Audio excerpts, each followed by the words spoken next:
Now let's solve example 1 in page 26 on deceleration in collision. So the example says, a car traveling at 20 meters per second collides with a stationary lorry and is brought to rest in just 0.02 seconds. So we have the initial velocity u 20 meters per second, and we have the time during which the car stopped, which is 0.02 seconds. And brought to rest here means that the final velocity is equal to 0 meters per second. Now we need to calculate the deceleration of the car. Now, just a reminder, v is the final velocity, u is the initial velocity, and t is the time for the change in velocity to take place. A negative acceleration is a deceleration. Let's just keep that in mind.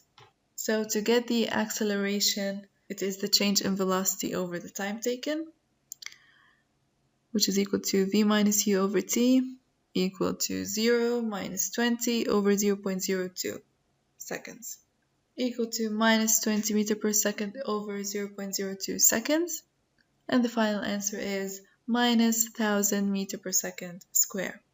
So the car accelerates by minus 1000 meters per second square, which means this is a very high number, and this implies a rapid deceleration.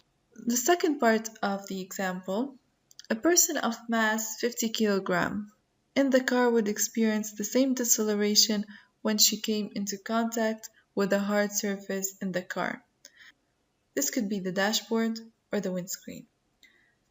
We need to calculate the force that the person experiences. So we have the acceleration and the mass. All we have to do is get the force. We use the equation F equals m times a. Substituting the numbers, we get 50 kilograms times 1000 meters per second square.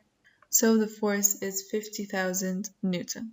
This huge force would undoubtedly have unfortunate effects on the person, and it could be severely harmful.